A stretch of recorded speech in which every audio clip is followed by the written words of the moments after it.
तारक नाम सभी समय। बोलो सत्य ओम सिद्धाय नमः। जय सत्यम सिद्धाय नमः। जय सत्यम सिद्धाय नमः। गुरुदेव आशीर्वाद। गुरुदेव व्हाट्सएप के माध्यम से एक ऑडियो आई है जो सपना है, तो आप उसका अर्थ बताइए। मैं आपको ऑडियो सुनाता हूँ। जय सत्यम सिद्धाय नमः गुरुजी।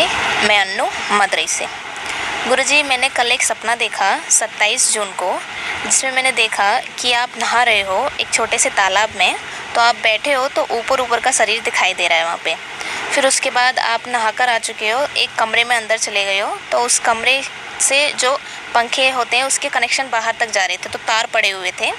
तो उन तारों से मेरे को 3-4 बार करंट लग गया।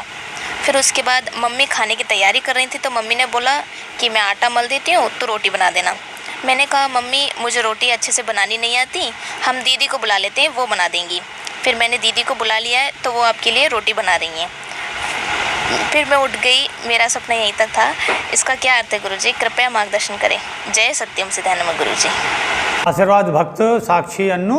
और तुम्हारा ये मैसेज हमें मिला, और इसका जो अर्थ है इसे व्यापक है अर्थ कि क्योंकि तुम ध्यान करती हो, रेई क्रिया करते हो, जाप करते हो, बहुत प्रारंभ से जुड़े हुए हो, और सारी मान्यताएं वगैरह तुम्हारी सारी है।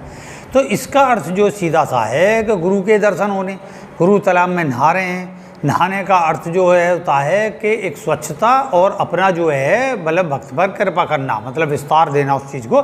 और उसके बाद में वो कमरे में आए, वहाँ पे जो है बिजली के तार फैले हुए हैं और पंखा वगैरह व्यवस्था, तो उसमें तुम्हारा पैर इल्झना, ये सब चीज़ का अर्थ है कि विघ्न बाधाएं, गुरु तक आने की मार्ग में विघ्न बाधाएं तुम्हारी। तो अर्थात तुम जो ध्यान करते हो उसमें और गहनता को लाओ, ये चीज़। दूसरा, तुम्हें सेवा का मौका मिला।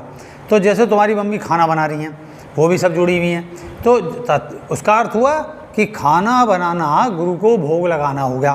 तो आपके यहाँ व्यवस्था हो रही है गुरु की सेवा के लिए। लेकिन साथ में तुम्हें, चूँकि तुझे दिखाई दे रहा सपना, और तुझे दिखाई देने के साथ में क्या हो रहा है कि तुझे सेवा का मौका मिला, तो तुमने सेवा पर ये कह दी कि मुझे ऐसा नहीं आता, इसमें बड़ी बहन को बुला लें, है न?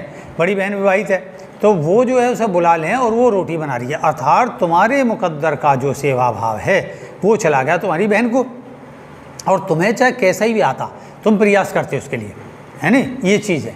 और जैसे मैंने बताया कि नहाना भी होता है, तो नहाना जो है वो आपके कर्मों को गुरु जब दर्शन देता है, तो गुरु ऐसे समझिए कि जैसे किसी चीज़ से निकल के तेजस्वी होकर निकलता है।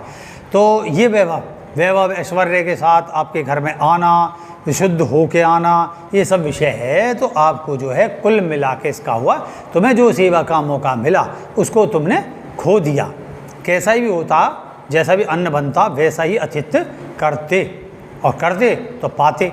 तो आगे ध्यान रखना कि अगर आप ध्यान करते हो तो ध्यान में भी अगर आपने कोई गहराई नहीं ले रखी है, मतलब आप जैसे जोड़ के ध्यान करते हैं कि भाई रही क्रिया गुरु में कर रहे हैं, तो उसको और प्रबलता से करें, और मस्तिष्क से ना करें, हृदय से करें। ये जो मैंने बताया तालाब में नहाने का मतलब, ये हृदय, ये जो है चिताकाश, हृदय आकाश जो है उसमें गुरु का स्नान है। तो गुरु तो स्नान कर रहे हैं, लेकिन तुम उसमें जो है सेवा का मौका नहीं लिया तुमने। तो नतीजा परिणाम स्वरूप अभी तुम मतलब सेवा से बाहर हो।